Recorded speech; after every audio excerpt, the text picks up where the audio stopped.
Yes, myself is doctor Prashant Kumar. मैं आज आपको बच्चों, 4th सेम वाले बच्चों के लिए मैं आज आपको बताने वाला हूं कि स्टोरी को कैसे लिखा जाए। अगर आपको हिंदी टू इंग्लिश कोई स्टोरी आपको सौंपी जाती है कि आप हिंदी से अंग्रेजी में अनुवाद करते हुए एक स्टोरी को कैसे हम कंप्लीट करेंगे, कैसे उसको हम बनाएंगे, तो हम जानते हैं। तो मैं आपके सामने वहां पर क्या होता है कि स्टोरी को जब हम कहते हैं, बनाते हैं, चाहे हम उसको हिंदी से अंग्रेजी में बनाए या फिर हम उसे अंग्रेजी से आपका हिंदी में उसे हम बनाए, है ना। तो हिंदी से अंग्रेजी में चाहे हम उसको बनाए, चाहे अंग्रेजी से हिंदी में बनाए, लेकिन यहां पर मैं आपको हिंदी से अंग्रेजी में स्टोरी को कैसे बनाते हैं। तो सबसे पहला जो इसमें जो वो आता है पॉइंट, सबसे पहला फर्स्ट पॉइंट जो है कि सबसे पहले वाक्यों के टेंस पर ध्यान आपको देना है। वाक्यों के टेंस पर आपको ध्यान देना है कि आपने कौन सा टेंस आपने उसमें लिया है या कौन सा टेंस आप कर रहे हैं, है ना।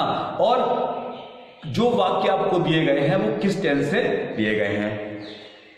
सेकंड आपको क्या करना है, सेकंड आपको ये करना है कि यदि वाक्य आपका प्रेजेंट इंडेफिनिट में है, यदि वाक्य प्रेजेंट इंडेफिनिट में है तो आपको सहायक क्रिया के रूप में डू डज का प्रयोग करना है।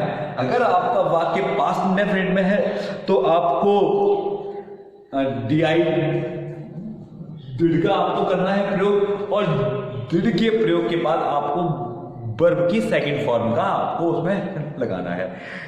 यदि आपका वाक्य पास्ट इंडेफिनिट टेंस का इंटेरोगेटिव वाक्य है तो प्रत्येक कर्ता से पहले हम क्या लगाएंगे, आपके सहायक क्रिया के रूप में आपके हम लगाएंगे आपके डिड। अगर और जब भी हम ये आपका लगाएंगे डिड तो हम आपकी वर्ब की फर्स्ट फॉर्म का इसमें प्रयोग करेंगे। चौथी बात क्या है, चौथी बात है कि यदि आपका वाक्य प्रेजेंट परफेक्ट टेंस में है तो आप हैव या हैज के साथ में वर्ब की तीसरी फॉर्म का प्रयोग करेंगे। और अगर आपका वाक्य यदि प्रेजेंट कंटीन्यूअस टेंस में है तो आपको सहायक की क्रिया के बाद आपको आईएनजी का प्रयोग करना है। तो कहने का मतलब है कि ये सारी बातें, ये जो टेंस के बारे में थे वो मैंने आपको स्टेप बाय स्टेप सारे ही सेंटेंस मैंने आपको ट्रांसलेशन में कोई भी ऐसा पॉइंट नहीं मैंने बख्शा है जो कि आप लोगों को ना बताया हो। और यदि वाक्य आपका कॉम्प्लेक्स है आपका वाक्य, तो कॉम्प्लेक्स में आपका एडवर्ब जो एडजेक्टिव जो आपके होते हैं क्लॉज वो, वर्ब जो आपके होते हैं क्लॉज वो, तथा नाउन जो क्लॉज होता है, आपको सभी पर ध्यान देना है। ठीक है, ये एक नियम है। दूसरा नियम आपको ये आपको पता होना चाहिए कि आपके अगर वाक्य में आल्दो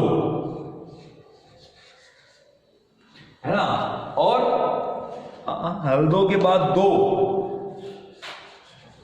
THO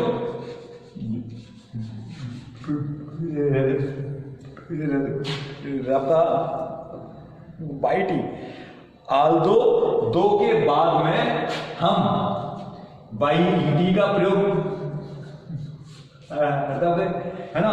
और हम क्या करते हैं, लेकिन आल्दो दो के साथ में हम ये लगा सकते हैं, आपका यश लगा सकते हैं, लेकिन बट को नहीं लगा सकते हैं। हम यहां पर बट का प्रयोग नहीं करेंगे, नो, है ना। उसके बाद वाला जो है नियम, हम कभी भी वैन के बाद देन नहीं लगा सकते। हम कभी भी वैन के बाद देन नहीं लगा सकते। और आपका है कि अगर ये वाला आपका वाक्य है ज्वेल जो वाले अगर आपके वाक्य हैं, है ना, तो यहाँ पे क्या है, जो प्रथम आपका जो कर्ता जो होगा वह दूसरे वाले से पहले आएगा, है ना। तो ये कुछ बेसिक जो थी वो बातें मैंने आपको प्रत्येक सेंटेंस के इंट्रोडक्शन में आपको मैंने ही बताई हैं, और सारे टेंसेस पर मैंने आपको काम करना बता दिया है। तो यहाँ पर हम एक काम करते हैं कि हम एक स्टोरी लेते हैं और वह हम कैसे बनाएंगे हिंदी अंग्रेजी में, है ना, तो ये मैं आपको बताता हूं।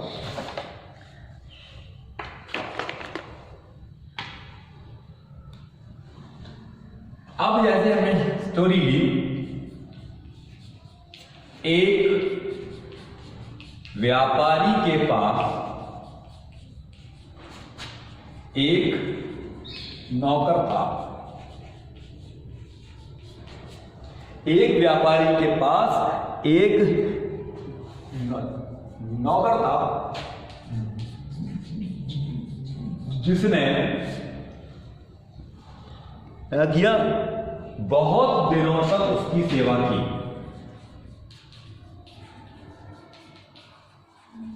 बहुत दिनों तक उसकी सेवा की, है ना। और क्या उसने किया, वह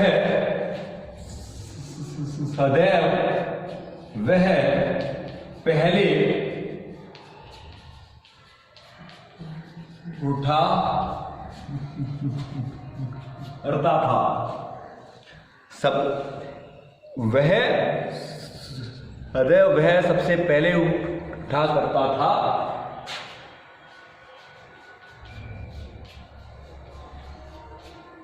और रात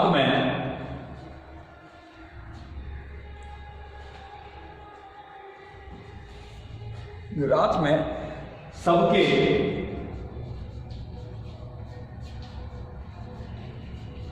पश्चात सोया करता था।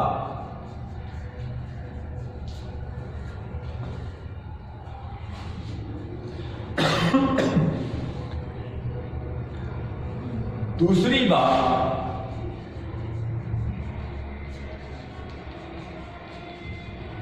उसके विषय में यह अच्छी थी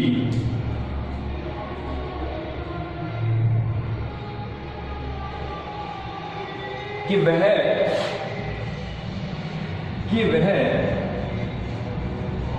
अभी बड़बड़ाया नहीं।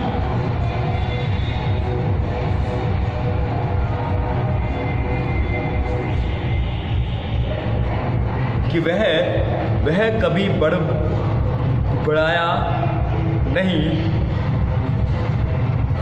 वह कभी बड़बड़ाया नहीं करता था। और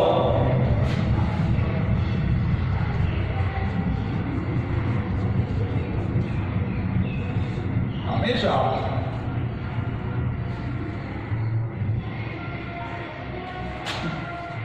प्रसन्न और शांति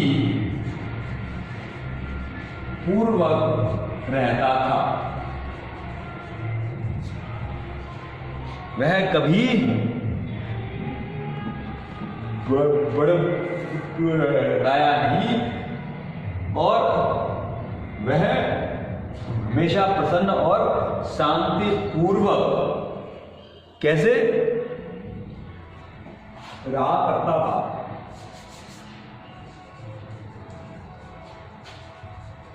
ठीक है,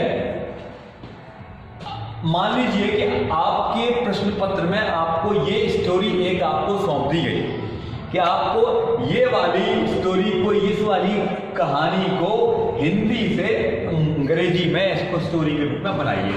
एक व्यापारी के पास एक नौकर था जिसने बहुत दिनों तक उसकी सेवा की और वह सबसे पहले उठता था और रात में सबके पश्चात सोया करता था।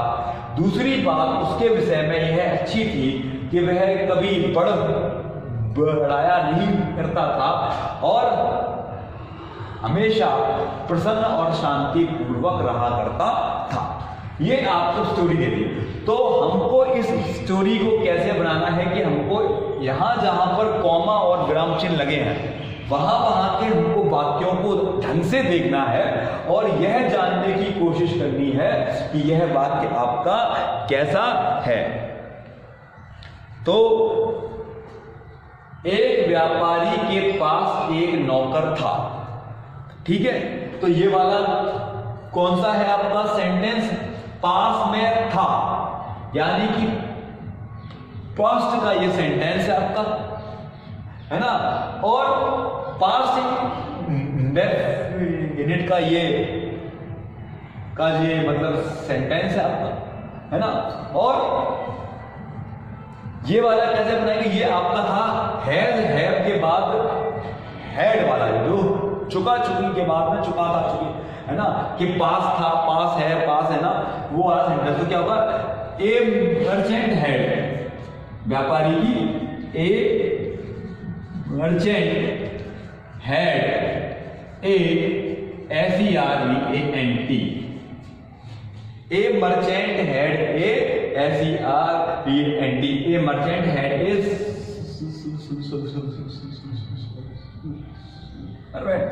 है ना। तो एक व्यापारी के पास एक नौकर था, ए मर्चेंट हैड ए सर्वेंट, और उसने कौन सा वो किया काम? जिसने बहुत दिनों तक उसकी सेवा की, है ना। तो जिसने को हम कौन भी लगा सकते हैं। तो हम ये बात कैसे शुरू करेंगे? हु क्या है ये? पास्ट इंडेफिनिट, सेवा की, है ना। तो यहां पर क्या आएगा? वाक्य की second form I who, SERVED, served him many days, him, या फिर बहुत दिनों तक। तो हम इसको फॉर ए लॉन्ग टाइम इसको हम लगाएंगे, for a long time. A merchant had a servant who served him for a long time. तो ये हमने वाक्य बना दिया यहां से लेकर यहां तक का, उसने बहुत दिनों तक सेवा की। फिर हम कहां से वाक्य बनाएंगे? फिर बनाएंगे अदय वह पहले उठा करता था, ताता तीथी वाला वाक्य करता था, वह सबसे पहले, वह सदैव वह पहले उठा करता था। तो ये वाला वाक्य कैसे बनेगा? He was always, he was always the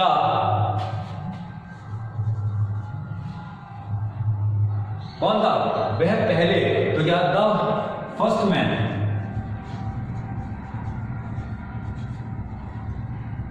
he was always the first man to get up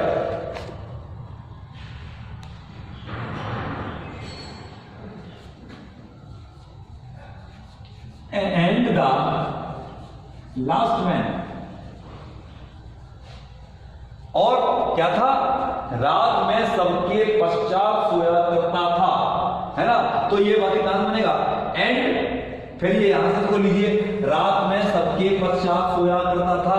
तो and the last man to bed at night, to bed at night. And the last man to bed at night मतलब सबके बाद में वो सोने जाता था। पश्चात क्या है, सबसे बाद में, तो बाद की क्या होती है, लास्ट में, सबसे बाद में जाने वाला व्यक्ति जाया करता था। दूसरी बात है ना, करता था, यहां पर हमने लगा दिया फुल स्टॉप। दूसरी बात उसके विषय में यह अच्छी थी, है ना। तो सेकंड थिंग है ना, तो ये कैसे बनेगा कि यहां पर क्या है कि दूसरी बात है ना, तो द सेकंड थिंग, यहां पर प्रीपोजिशन का होगा यूज, द सेकंड, वो कौन सी बात है, अच्छी बात है ना, दूसरी अच्छी बात, तो क्या है the second good thing, good thing,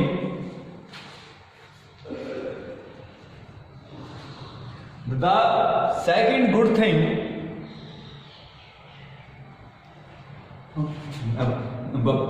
about him, ABOUT, मतलब उसके विषय में या उसके बारे में, तो चाहे उसके विषय में बात करो या उसके बारे में, तो क्या आएगा ABOUT अबाउट हिम, कि मतलब the second good thing about him, दूसरी बात उसके विषय में about him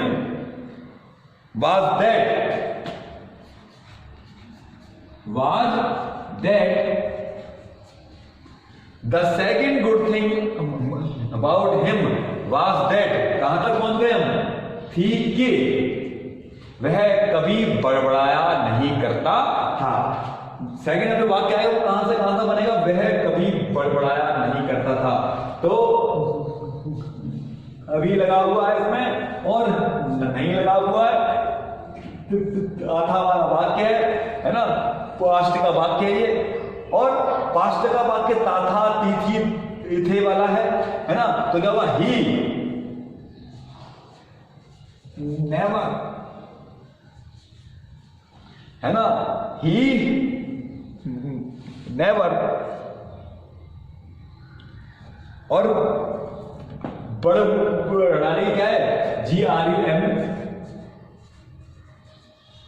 GRUM BLED,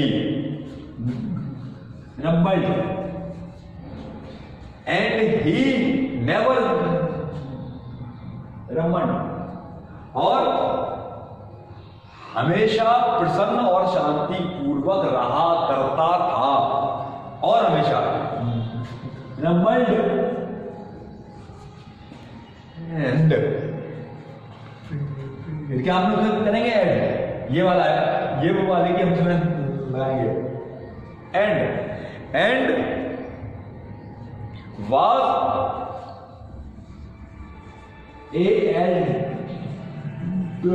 always happy and was always happy and काम, मतलब शांति पूर्वक के लिए क्या आएगा, काम, एंड काम, ठीक है, रहा करता था, वाज ऑलवेज हैप्पी एंड काम। तो ये प्रकार से मैंने आपको स्टोरी बना करके दिखाई, और यही प्रकार से आपको भी स्टोरी कंपोजिशन की जो आपने बात कही थी, जिन बच्चों ने मुझसे कहा था कि सर हमको स्टोरी के बारे में हमें बताइए, हम उसको नहीं सीख पाए हैं, तो मैंने इसलिए आपको आज ये स्टोरी का जो पैसेज को हम कैसे कन्वर्ट करते हैं, और हिंदी से हिंदी में और अंग्रेजी से अंग्रेजी में, या फिर आपका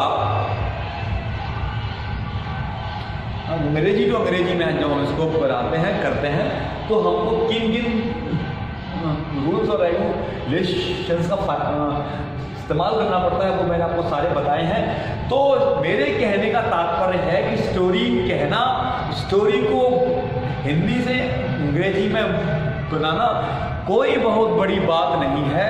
बस आपको इतना इस पे ध्यान देना है कि केवल जब हम अंग्रेजी से हिंदी में बनाए या हिंदी से अंग्रेजी बनाए तो बस हम जो वाक्य जो उसमें दिए गए हैं वाक्यों का हम ध्यान रखें, और जो कंजंक्शन और जो प्रीपोजिशन जो है हम उनका भी ध्यान रखें। तो हम अपनी बाकी स्टोरी को ऐसे ही बनाएंगे।